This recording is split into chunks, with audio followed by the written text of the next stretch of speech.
the discriminant algebra 2 trigonometry regions. So the previous video was about the quadratic formula. The discriminant is about a piece of that quadratic formula.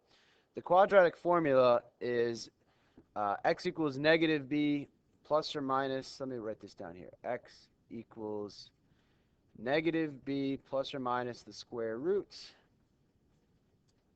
of b squared negative 4ac over 2a. And it's this part that I wrote in red here, the b squared minus 4ac. That's what we call the discriminant, because it's really this number that's going to determine the type of roots that we have.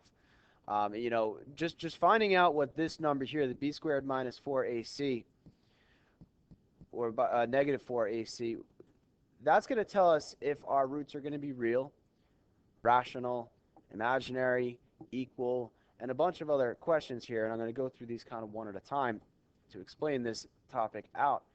But think about what happens here is it's underneath the square root. So if it's a square number, it's going to be rational. If it's not, it's going to be irrational. If it's positive, it's going to be real. If it's negative, it's going to be imaginary, and so on. And this plus or minus in front of it is the part that deals with the whole equal, unequal thing. But let me go through this one at a time, because there's really three questions that need to be asked. And the first question is you need to decide, based on what this number is, are your roots going to be real versus imaginary? And so the way to determine that, we know that imaginary numbers come from negative square roots. So if it's a negative number, if your discriminant is a negative number, you end up with a square root of like negative 5, that's imaginary.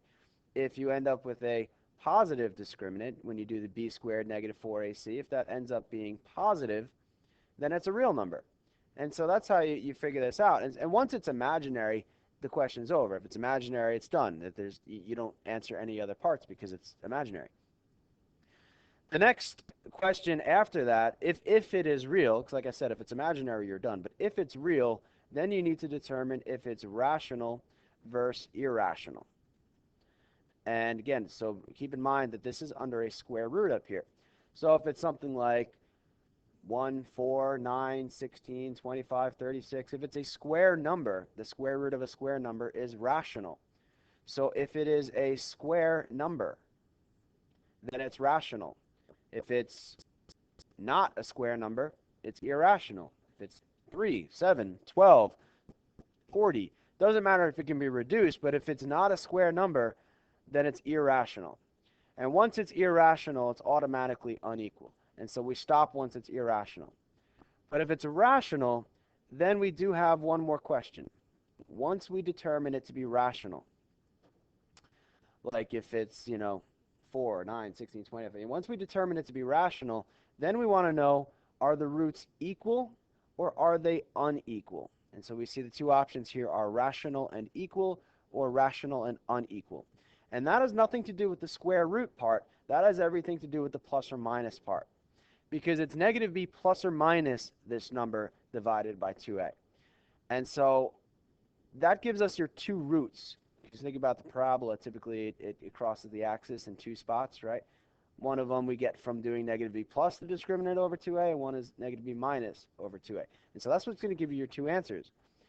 But in the one case that your discriminant is 0, and it's the only case where you ever have equal, is if this number is 0, negative b, whatever that is, plus 0, and negative b minus 0 is the same thing. Plus and minus 0 is the same thing, because 0 is 0. So if your discriminant is 0, you only end up with really one root, and the graph would actually look like a parabola that is sitting on the axis. It doesn't cross twice. It only hits once on the vertex. And so what we do is we say the roots are equal in that case, when really there's really just one of them. So if it's not 0, then they're unequal. So the only time we ever get this equal answer is when the b squared minus 4ac specifically equals 0. Okay, so let's do this problem now that we've talked all about it. So basically what we're going to do is simply the b squared minus 4ac part of the quadratic formula here. So we see that we have a, b, and c. So b squared would be 3 squared, that's 9, and a negative 4 times a times 9 times c is also times negative 4.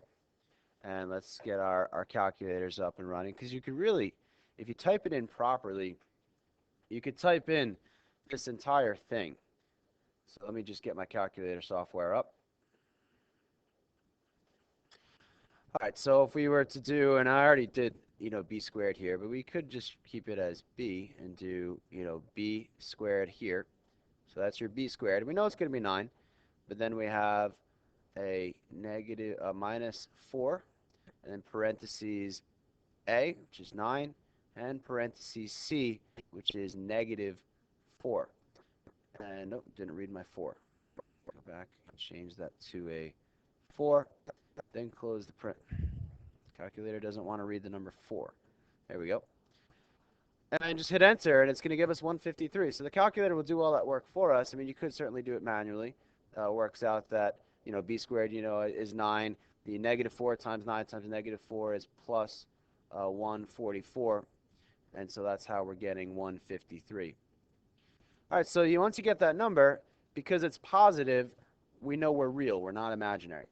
Is 153 a square? It definitely is not. So it is irrational, and that's how you're done with the problem there. Let's do one more quick example. So this time a is 1, b is negative 10, c is 25. So b squared minus 4ac, that's going to be negative 10 squared, and minus 4 times 1 times 25. Let's see what this comes out to be. Again, I'll just do it in my calculator. So we've got parentheses, negative 10, parentheses, squared, minus 4, parentheses, and I'll do the 1, but really it's not going to do much, times 1. Then parentheses, 25, parentheses, and we end up with 0. And the reason why it's 0 is because negative 10 squared is 100, and negative 4 times 25 is minus 100, and so it is 0. And when it's 0, that's when it's equal. So you choose the answer that's equal. It is real. The square root of 0 is still 0, and it is rational. Even though 0 is not a square number, the square root of 0 is still 0, so it does work out. And so that's basically what you're going to do.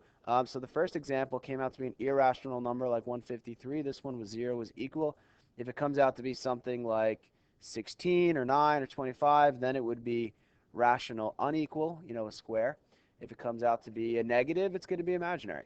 And so we'll just practice that. It does have to be set equal to 0 in standard form before you do the procedure.